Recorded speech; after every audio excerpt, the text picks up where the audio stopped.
I'm Madhu Sharma and this is Design Mind. Every episode we teach your mind about design by analysing a website. In this episode of Design Mind, we are looking at Wired.co.uk, which is the UK version of the popular technology magazine.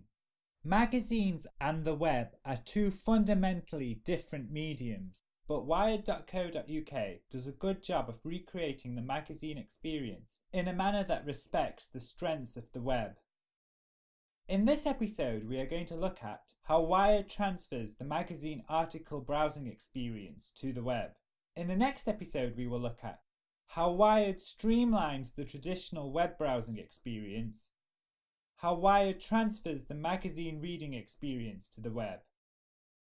Let's start by looking at how Wired transfers the magazine browsing experience to the web.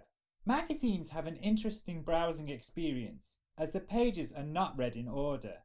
Instead, the reader flicks through until they find something that catches their interest. Pull quotes and photos are key to this.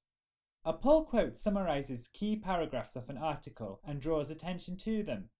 For example, take this article on bacteria. The pull quote catches our attention and makes us read the article to learn more. Photos perform a similar role. For example, this image is particularly striking. The caption gives just enough information to tempt us to read on.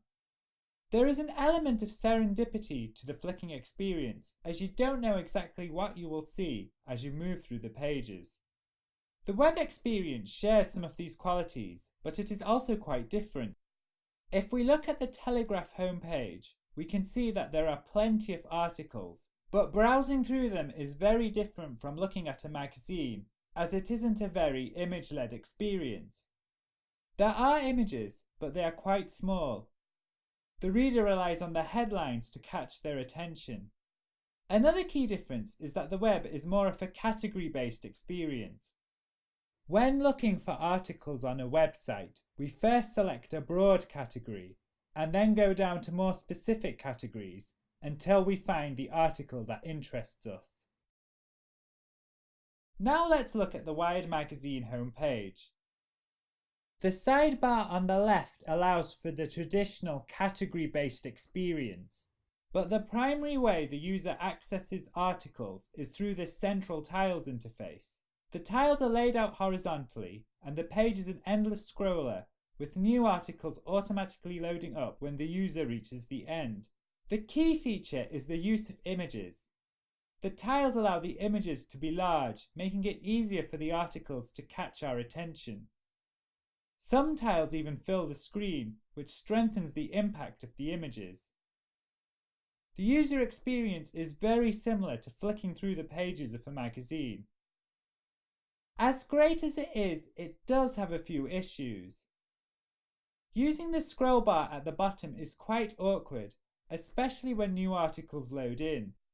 You often have to move your mouse backwards to keep dragging the scroller, which spoils the smooth flow of the experience. The site tries to compensate for this through these arrows that appear when the user moves their mouse to the right area of the screen. This unfortunately doesn't work effectively. The arrows are hidden away too well, so there's a good chance that most users will skip over them.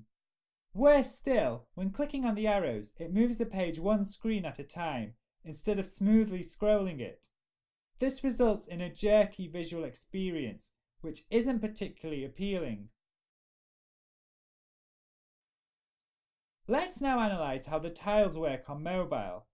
On mobile, the tiles have been stripped down. The text becomes the larger element, causing the images to lack impact. It's only the top stories that continue the desktop approach. Given the lack of space, this is probably wise, although the headlines in the tiles perhaps have a bit too much white space, which could have been used to make the images a little bit wider. Let's return to the desktop site. Users need to browse new stories when they reach the end of an article. For this, Wired uses a slimmed down version of the grid. It functions the same, but the tiles are much smaller and there is more white space thanks to the use of margins. It works quite well, but I don't understand why they couldn't have used the grid from the front page.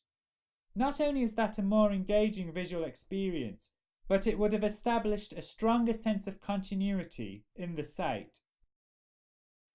This concludes the first part of our analysis. Tune into the next episode where we will look at how Wired streamlines the web browsing experience and also how it transfers the magazine reading experience to the web.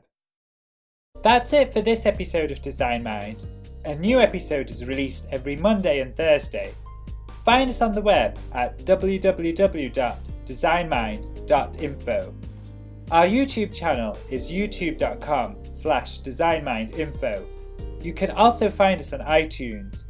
We'd love it if you could leave us a review at any of these places. Until next time, happy designing!